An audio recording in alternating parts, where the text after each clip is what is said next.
Nossa saudação especial a você que está nos acompanhando pela internet, seja muito bem-vindo. Estamos nessa série As Profecias de Daniel e eu quero convidar você a tomar sua Bíblia e a se juntar a nós também no estudo da Palavra de Deus. Hoje chegamos ao capítulo 8 e vamos estudar sobre a visão de um carneiro e um bode. A primeira coisa que vem à nossa mente, por que é que na visão do capítulo 8 aparece aqui um carneiro e um bode? Quando vamos para o Antigo Testamento, havia um dia em que os dois animais morriam, e era no dia da expiação. O sumo sacerdote sacrificava um carneiro em prol do seu pecado, da sua família, e depois um bode era sacrificado para a purificação do santuário. Então, quando a visão se refere a esses dois animais, ela já introduz para nós de que o contexto é o dia da expiação lá em Israel. Mas vamos passar os versos e vamos entender melhor esse assunto. No capítulo 2, hoje vamos falar sobre dois animais enfurecidos, o carneiro e o bode. No capítulo 2, nós temos o rei Nabucodonosor, rei da Babilônia, sonhando com uma estátua de 4 metais. E nós vimos já aqui de que essa cabeça de ouro representava o grande império da Babilônia, o peito e os braços de prata a Medopérsia, o quadril de bronze a Grécia e as pernas de ferro Roma.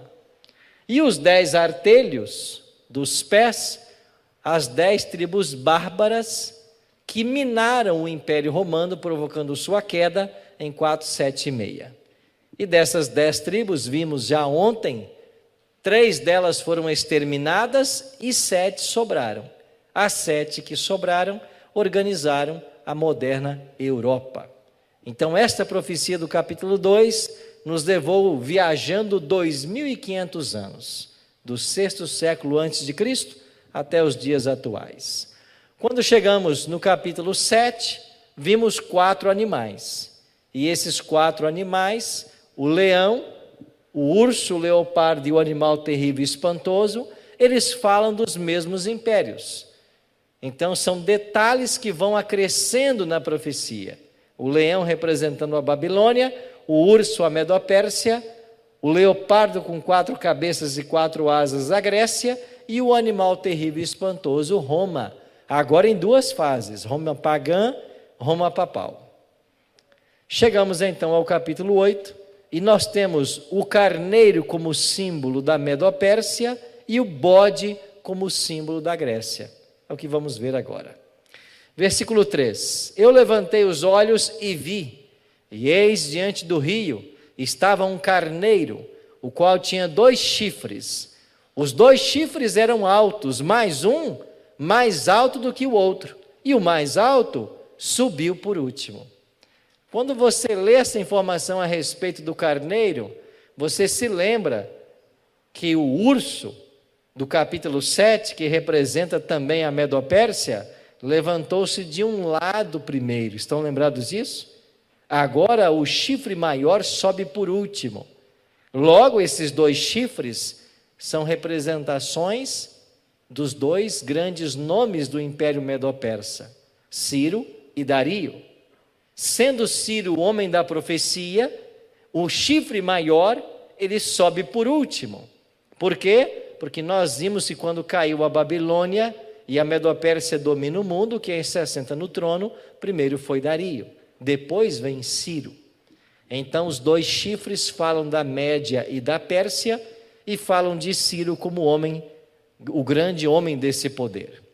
Versículo 5: Estando eu observando, eis que um bode vinha do ocidente sobre a terra, ou toda a terra, mas sem tocar o chão. E este bode tinha um chifre notável entre os olhos. Se esse bode é um símbolo da Grécia, quem foi o grande nome do Império Greco-Macedônio? Alexandre. Então esse chifre é um símbolo de Alexandre. Verso 6: Dirigiu-se ao carneiro que tinha 2 chifres, o qual eu tinha visto diante do rio, e correu contra ele com todo o seu furioso poder. Vi-o chegar perto do carneiro, e enfurecido contra ele, o feriu e lhe quebrou os 2 chifres, pois não havia força no carneiro para lhe resistir. E o bode o lançou por terra e pisou aos pés, e não houve quem pudesse livrar o carneiro do poder dele. Esse ataque do bode ao carneiro é o ataque do Império Grego à Medopérsia. A Grécia arrasou com a Medopérsia e não podia ser evitada essa derrota. O bode se engrandeceu sobremaneira e na sua força quebrou-se-lhe o grande chifre. Quem é o grande chifre? Alexandre. No auge do poder grego, Alexandre morre. Quem esperaria que um rei como Alexandre morresse com apenas 33 anos? No auge do poder, Alexandre morre. E o que aconteceu? Em seu lugar saíram 4 chifres notáveis para os 4 ventos dos céus. No capítulo 7, o símbolo da Grécia é um leopardo. E o leopardo tinha 4 cabeças, representando os 4 generais de Alexandre. Agora, neste bode, depois que quebra-se o chifre maior, surgem 4 menores. E eles também representam os 4 generais de Alexandre, que após a morte dele, vão dividir o Império Greco-Macedônio em 4 regiões: Ptolomeu, Licímaco, Seleuco e Cassandro. Porque o Império Grego foi dividido, ele também tornou-se mais fraco. Versículo 16: ouvi um homem, ou uma voz de um homem, de entre as margens do Ulai, o qual gritou e disse: Gabriel, dá a entender a este a visão. Olha que interessante, agora um anjo grita para Gabriel e diz assim: Gabriel, conta para Daniel o significado da visão que ele teve. E Gabriel contou: aquele carneiro com 2 chifres que viste são os reis da Média e da Pérsia, mas o bode peludo é o rei da Grécia. Então nós estamos inventando alguma interpretação para os símbolos proféticos? Não, ninguém está inventando nada. A própria Bíblia é clara em declarar que este carneiro é um símbolo da Medo-Pérsia e que o bode é um símbolo da Grécia. Está no texto, o anjo declarou isso. É por isso que nós adotamos essa escola historicista de interpretação da Bíblia. E a gente vai vendo que a profecia, ela caminha ao longo da história. O chifre grande entre os olhos é o primeiro rei, Alexandre. E o ter sido quebrado, levantando-se em 4 em lugar dele, significa que 4 reinos se levantarão deste povo. As 4 divisões do Império Grego. Mas não com a força igual a que ele tinha. Como eu disse, o Império Grego foi enfraquecido pela morte de Alexandre e pela divisão.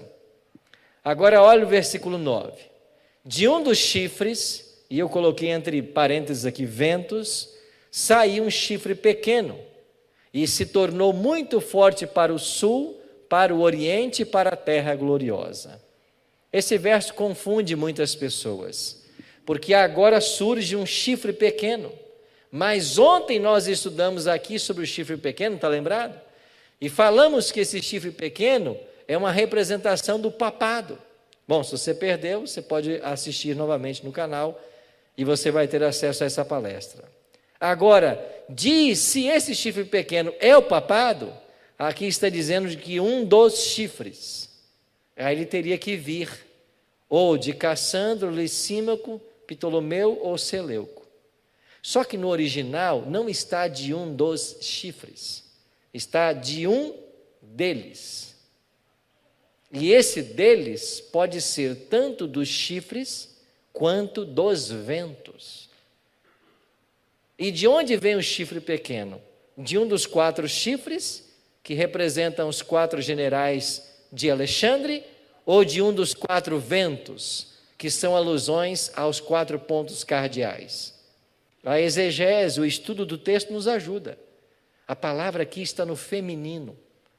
E para combinar com o feminino, a tradução tem que ser de um dos ventos, e não chifres, que é uma palavra masculina. Então foi mal traduzido. De um dos, ventos, de um deles, a palavra é feminina, e feminino no texto são ventos, de um dos ventos viria o chifre pequeno, ou seja, de um dos 4 pontos cardeais. Assim, entendemos que esse chifre pequeno que surge, ele representa Roma pagã e Roma papal. Ontem nós vimos 13 características desse chifre, né? Como sendo Roma pagã e Roma papal. Agora o que diz o texto? Cresceu o chifre pequeno até atingir o exército dos céus. Exército dos céus, as estrelas. E em profecia o que representa estrela? Anjo, mensageiro. Está lá em Apocalipse 1:20. Então cresceu até atingir o exército dos céus, alguns dos exércitos e das estrelas lançou por terra e os pisou. Isso tem a ver com as perseguições do chifre pequeno. Sim, engrandeceu-se até o príncipe do exército. E quem é o príncipe do exército? É Cristo. Esse poder do chifre pequeno, que nós estamos identificando como sendo o papado, ele cresceu até atingir Cristo. Mas como que ele atingiu Cristo? Dele tirou o sacrifício diário e o lugar do seu santuário foi deitado abaixo. Tirou o sacrifício de Cristo. E o exército lhe foi entregue com o sacrifício diário por causa das transgressões. E deitou a verdade por terra e o que fez? Prosperou. Quando chega a Roma, primeiro na fase imperial, depois na fase papal, você tem agora um ataque a Cristo e a seu povo. São 3 coisas que o texto destaca. Primeiro, as estrelas ele lançou por terra e as pisou. Se estrelas são anjos mensageiros, isso tem a ver com a perseguição ao povo de Deus, que durou 12 séculos na história, de 538 até 1798. Engrandeceu-se até o príncipe do exército, dele tirou o sacrifício diário e o lugar do santuário foi deitado abaixo. Bom, nós temos que voltar para o Antigo Testamento para entender o serviço diário. Lá em Israel, quando alguém pecava, tinha que levar um animal até o santuário, colocar a mão na cabeça do animal, confessar o seu pecado. O pecado passava para o animal, do animal para o santuário, e a pessoa estaria perdoada e poderia ir embora. Isso acontecia no Antigo Testamento. E o sacerdote tinha a função de receber o pecador. E ele não só recebia os pecadores para que eles tivessem perdão, mas ele próprio tinha que fazer ofertas pelo povo. E essas ofertas pelo povo que ele fazia era chamado de sacrifício contínuo, porque era um cordeiro que morria às 9 da manhã e outro que morria às 3 da tarde, todos os dias. Agora, como que o chifre pequeno ataca Cristo e tira dele o sacrifício diário? É quando o papado diz de que o perdão dos pecados está agora na mão do sacerdote. E eu falei ontem um pouquinho para vocês sobre a doutrina da confissão auricular, onde a pessoa busca o sacerdote para obter o perdão do seu pecado. É assim que o serviço diário foi afetado. Assim, a falsificação do sistema do santuário pelo chifre pequeno configura esse ataque. Mas diz mais, diz que a verdade seria deitada por terra. E como que a verdade de Deus está sendo deitada por terra? A lei de Deus está sendo atacada. E nós vimos ontem de que há pelo menos 3 tentativas de mudanças na lei de Deus. A exclusão do 2º mandamento, que proíbe adorar a imagem de escultura, a mudança do sábado para o domingo, que é o 4º mandamento, e a divisão do 10º mandamento em 2. Deitou a verdade por terra, e o que fez? Prosperou. Não prosperou? Olha para o mundo evangélico hoje. E as pessoas não se importam mais com a lei de Deus. E aqueles que se importam com a lei, não se importam com o 4º mandamento, por exemplo, que fala do sábado. Então, essa situação de ataque do chifre pequeno a Cristo e ao seu santuário levou uma pergunta lá no céu. E aí chegamos ao verso 13. Daniel diz assim: depois ouvi um santo que falava, e disse outro santo àquele que falava: até quando durará a visão do sacrifício diário, da transgressão assoladora, visão na qual é entregue o santuário e o exército, a fim de serem pisados? Até quando? Até quando o chifre pequeno vai fazer esta obra nefasta? Até quando o chifre pequeno vai atacar a verdade de Deus? Vai tentar usurpar o lugar de Deus? Vai sentar-se no santuário e ostentar-se como Deus? Até quando? E aí chegamos ao centro do capítulo 8. O anjo responde para o outro anjo: até 2.300 tardes e manhãs, e o santuário será purificado. Em outras palavras, a purificação do santuário remete-nos ao juízo. Então o juízo vai chegar para resolver essa questão quando se passarem 2.300 anos. Agora vamos então compreender o juízo. Lá em Israel, no 10º dia do 7º mês, o sumo sacerdote fazia juízo. Era o dia da purificação. Os judeus diziam Yom Kippur, o dia de purificar o santuário.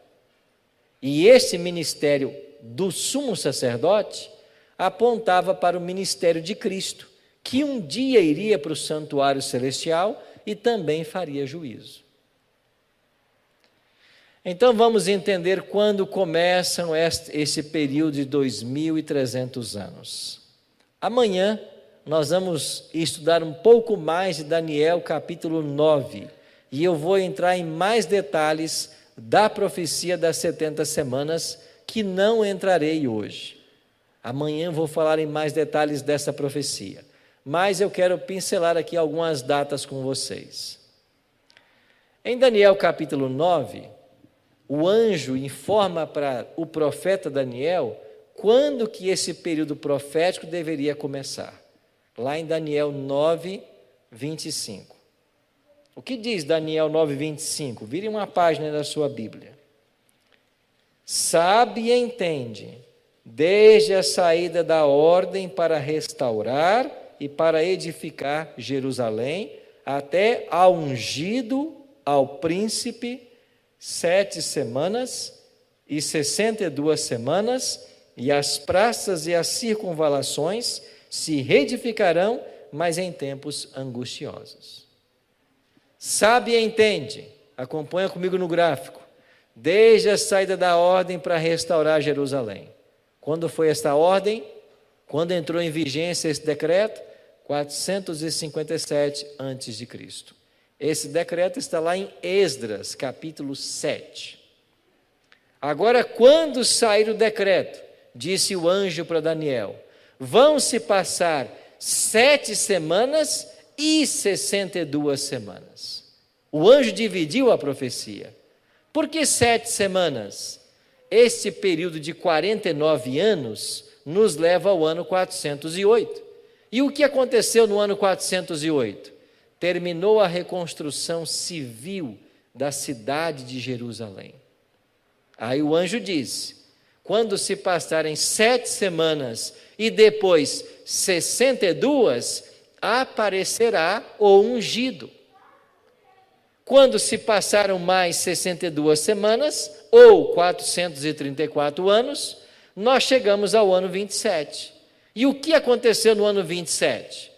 O batismo de Cristo.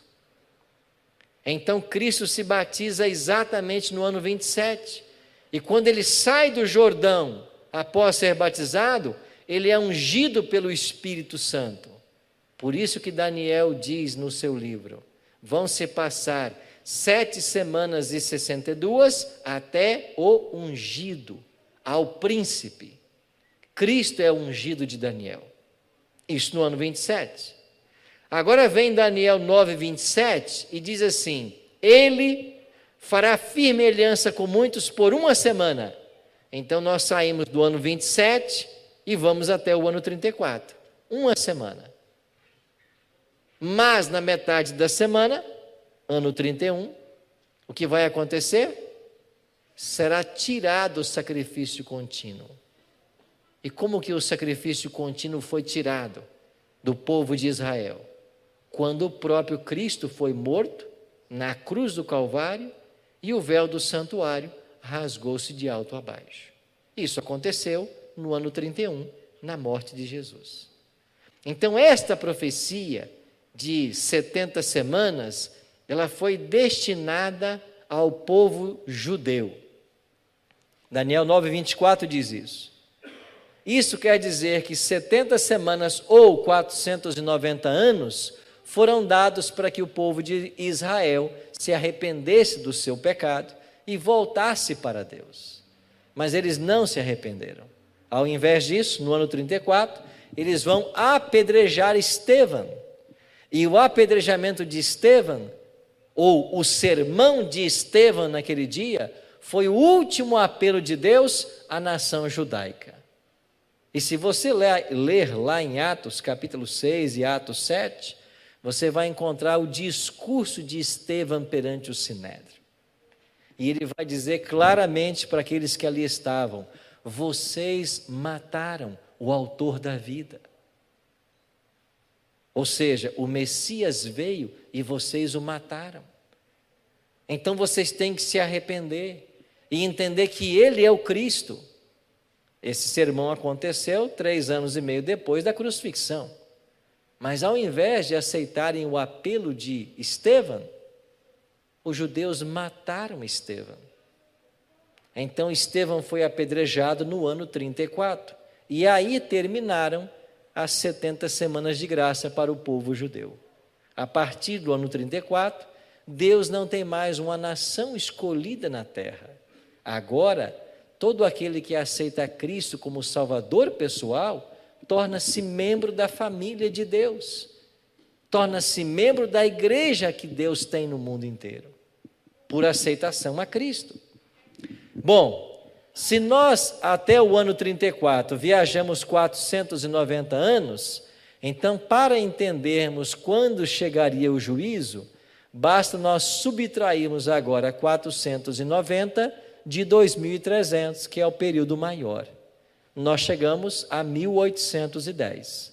Ou seja, no ano 34, faltam ainda para a purificação do santuário 1810 anos. E se você soma 1810 com 34, você vai chegar a que ano? 1844. Então, o capítulo 8 de Daniel nos ensina que o chifre pequeno atacaria o santuário, atacaria Cristo, atacaria o povo de Deus, até que o santuário fosse purificado. E o santuário só seria purificado passados 2300 anos. E Daniel 9:25 deu o marco inicial, o decreto para restaurar e edificar Jerusalém. Então, se você sai de 457 e viaja 2.300 anos, você chega ao ano 1844. Ou seja, 1844 é o ano que começou no céu o juízo. Este juízo é para dar fim ao poder do chifre pequeno, mas também é para definir a salvação de todo ser humano. Porque Deus não pode salvar ninguém sem que primeiro haja um juízo. Porque se não houver uma investigação sobre cada ser humano, qual é o critério que Deus vai adotar para dizer: eu vou salvar este aqui, mas aquele não vai ser salvo? Então há um juízo. E a norma desse juízo, Tiago 2,12 ensina, é a lei de Deus. Então, as pessoas que aceitam a Cristo como Salvador e vivem a sua vida em harmonia com a lei de Deus, elas estão se preparando para os céus. Nós não somos salvos pela lei, nós somos salvos pela graça. Mas quem foi salvo pela graça é levado à obediência, por gratidão à salvação que nós recebemos. Então nós não podemos ensinar de que a pessoa tem que guardar a lei para ser salva. Nós temos que ensinar que a pessoa tem que ser salva para guardar a lei. E quando nós somos salvos e Cristo habita no coração, aí a obediência à lei será algo natural. Agora, mais um detalhe. O dia da expiação em Israel, de acordo com Levítico, capítulo 16, era no 10º dia do 7º mês. O 7º mês, os judeus chamavam de Tishri. Então, era o dia 10 do mês de Tishri. Agora, quando nós vamos para o ano 1844, neste ano, em que data do nosso calendário gregoriano caiu o dia da expiação judaico? No dia 22 do mês de outubro. Esta é a mensagem que nós temos para pregar em alto e bom som para o mundo. Mateus 24:14 diz o quê? Este evangelho será pregado para todo mundo, então virá. O fim não vem sem a pregação do evangelho. E o evangelho que tem que ser pregado está em Apocalipse 14, 6 a 12. E o que diz a primeira mensagem angélica lá, em Apocalipse 14, 6 a 12? Temei a Deus e dai-lhe glória, pois é chegada a hora do seu juízo. Então você que está me assistindo agora, nesse exato momento, que já deu pôr do sol, já entramos no dia 22 de outubro de 2020, nós estamos completando 167 anos que Jesus está realizando juízo no santuário celestial. Esta é a mensagem que nós temos que pregar. Isto quer dizer que o meu nome e o seu nome tem que passar nesse juízo para saber quem vai se salvar ou quem vai se perder. Aí eu pergunto para você, não deveria esta profecia, esses cálculos proféticos e esse estudo ocupar o máximo interesse da nossa vida? Mas sabe o que acontece? As pessoas se interessam por todas as matérias. As pessoas se interessam por todos os ramos do conhecimento. E você tem pessoas hoje que estão se debruçando anos e anos e anos em cima de matérias. E eu não estou dizendo que isso é ruim e nem errado. Mas de que adianta eu me tornar um pós-doutor, um livre docente em qualquer assunto, se eu ignoro assuntos que envolvem salvação e perdição? De que adianta eu gastar toda a minha vida aprendendo sobre um tema, me doutorando ou pós-doutorando num assunto, se eu não entendo esses assuntos da Bíblia, que são essenciais para que eu tenha salvação e vida eterna? E aqui eu quero abrir um outro parêntese. Uma das igrejas que mais cresce no Brasil, igreja neopentecostal, uma das que mais crescem no Brasil, com milhares de membros, sabe o que se ensina para os pastores? Que teologia não é boa coisa. Que a Bíblia não deve ser levada tão a séria. Aí você me pergunta, mas pastor Arilton, por que uma igreja ensinaria isso? Eu só encontro uma resposta.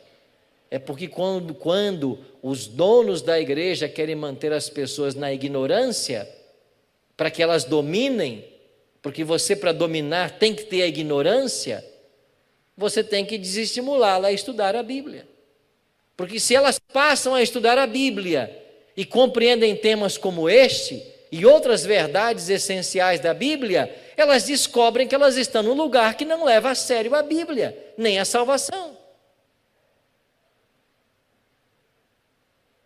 Por outro lado, você tem milhares de igrejas no Brasil que são lideradas por pessoas que nunca estudaram teologia. E você que está me assistindo agora, eu vou falar com todo carinho para você. Eu não tenho nada contra quem não estudou teologia. Tem pessoas que nunca pisaram numa faculdade de teologia, mas pelo estudo da Bíblia e pela sua experiência com Deus, elas conhecem muito de Bíblia, têm o seu relacionamento com Deus, e isso é extraordinário. Mas sabe o que acontece? Quando você não estuda teologia e não se prepara para ser um pastor, acontece o que aconteceu ontem, quando eu atendi uma ligação na minha sala de um pastor, que me ligou de uma parte desse Brasil, para dizer assim: pastor Arilton, eu lidero uma igreja há 19 anos, mas eu nunca aprendi na Bíblia o que vocês ensinam na Novo Tempo. Aí o que acontece? A igreja que tem esse pastor há 19 anos, nunca aprendeu verdades que são essenciais para ir para o céu. Mas assim como esse pastor que me ligou ontem, pediu ajuda, porque ele quer ser pastor conforme Deus quer que ele seja, existem milhares de pastores nesse Brasil e nesse mundo, que são pessoas sinceras, mas que não conhecem verdades elementares da palavra. Às vezes porque não tiveram a oportunidade para estudar teologia, às vezes porque não tiveram o incentivo da liderança, ou às vezes por negligência. É por isso que nós motivamos tantos membros a estudarem, estudarem, estudarem. A lição da escola sabatina que você diariamente estuda é um curso teológico. Olha os temas que essa lição traz. A cada semana um novo aprendizado. E nós estamos constantemente motivando a igreja a ler a Bíblia, ler a Bíblia, ler a Bíblia. Por quê? Porque nós entendemos de que o aprendizado da Bíblia é essencial à vida eterna. Porque finalmente salvação é um processo pedagógico. Porque Jesus foi quem declarou: ide por todo o mundo, pregai o evangelho, batizai e ensinai. Ensinai. Foi Cristo quem disse: ensinai. Eu estava em Belém outro dia, esperando para dar um seminário à tarde de sábado, e aí sentou do meu lado um rapaz, e ele disse: pastor, eu queria cumprimentá-lo, porque a Novo Tempo teve influência na minha conversão, eu era membro de uma outra igreja, e no ano que vem seria pastor, e quando eu tomei a minha decisão em não mais ser pastor, eles acharam ridícula a decisão. Você vai deixar de ser pastor aqui na igreja no ano que vem e vai se tornar um membro na igreja adventista. Mas ele abraçou a verdade e tomou sua decisão. E eu fiquei curioso, e eu disse: você no ano seguinte seria pastor na sua igreja? Ele disse sim. E qual é o critério que a sua igreja, a sua ex-igreja, usava para ser um pastor lá?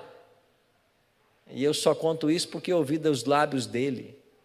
Ele disse: eu tinha que sentar diante de uma comissão e abrir a Bíblia de forma aleatória 40 vezes.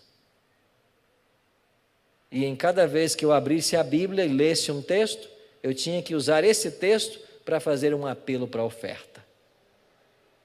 E se eu conseguisse fazer um apelo para dízimo e oferta nos 40 textos, eu seria habilitado a ser um pastor na minha igreja. Você percebe como vamos caminhando longe do ideal? Alguém para liderar uma igreja tem que ter habilidades em arrancar dinheiro do povo? Não. Alguém para liderar a igreja, primeiro tem que ser guiado pelo Espírito Santo. E depois tem que ser conhecedor desse livro. Porque Jesus falou assim: se um cego guiar o outro cego, ambos cairão no barranco. Por isso, meus amados, quando chegamos ao 22 de outubro de 1844, Jesus começou lá o juízo. Do ano 31, ao ano da sua ascensão, até 1844, ele atuou como sacerdote. E de 1844 até hoje, ele atua como nosso sumo sacerdote. Agora, pastor, deixa eu entender uma coisa. Se o juízo já começou no céu, isso em 1844, se o juízo ora está acontecendo, por que nós ainda temos oportunidade de salvação? É simples. É porque no 10º dia do 7º mês, enquanto o sumo sacerdote estava lidando com os 2 bodes e fazendo o ritual de purificação do santuário, às 9 da manhã e às 3 da tarde, lá no pátio, morria o cordeirinho, mesmo no dia da expiação. Isso ensina para mim e para você, de que mesmo estando vivendo o grande dia escatológico da expiação, que já dura 176 anos, ainda há graça para mim e para você. Agora, esta graça não vai estar disponível para sempre, porque quando Jesus deixar o santuário, deixar suas vestes sumos sacerdotais, ele vai colocar as vestes reais, e ele volta como Rei dos Reis e Senhor dos Senhores. Agora, Cristo não volta para salvar ninguém. Pastor, não entendi. Eu vou explicar. Cristo não volta para salvar ninguém. Quando ele vier nas nuvens, ele vem para buscar quem já foi salvo. Não é lá que eu vou ter a chance de escolher. A chance é outra. A chance é agora. Porque quando ele deixar o santuário, não mais haverá graça para a humanidade. Só há oportunidade de salvação enquanto ele está no santuário. Porque Apocalipse 15:8 diz que quando ele deixar o santuário vai se encher de fumaça e ninguém poderá penetrar no santuário enquanto não se cumprirem as 7 pragas. Então, meus queridos irmãos e amigos, e você que nos acompanha pela internet, o tempo de salvação é hoje. É hoje que eu tenho que escolher servir a Cristo, amar a Jesus. É hoje que eu tenho que escolher devotar tempo todos os dias da minha vida para estudar esse livro, para entender a vontade de Deus. É hoje, enquanto eu tenho um advogado no santuário, que a minha vida tem que ser entregue a Cristo. Por quê? Porque quando ele deixar o santuário e vir à terra, ele não volta para salvar, ele volta para buscar aqueles que aceitaram a sua salvação. Ou você vai para o céu viver uma eternidade com Cristo, ou você vai queimar com o diabo. Não tem um terceiro caminho. E para que serve a igreja? Né, pastor Disseu? Para que serve a igreja? É para ficar falando isso para você todo dia, toda semana, todo sábado. É para ficar lembrando você que você tem um céu a alcançar e um inferno a evitar. Igreja é para isso. Igreja é para dizer para você que nós temos que nos preparar para o céu. A igreja está aqui para isso. A igreja está aqui para ajudar. A igreja está aqui para ensinar a Bíblia. A igreja está aqui para dar oportunidades de trabalho para você, para que você desenvolva os seus dons, seus talentos. Igreja é para isso. E nesse dia 22 de outubro de 1844, havia um grupo enorme que esperava a volta de Cristo. Alguns calculam que entre 50 a 100 mil pessoas nos Estados Unidos. Eles achavam que Jesus voltaria nessa data. Eles passaram por uma grande decepção. Desta grande decepção, nós temos 3 movimentos. Um deles continuou marcando datas para a volta de Jesus até que desapareceu. Um segundo grupo nunca mais quis saber de Bíblia e religião, apostatou-se da fé. E o terceiro grupo organizou a Igreja Adventista, a igreja que você está aqui hoje. A Igreja Adventista do 7º dia nasceu no dia 22 de outubro de 1844.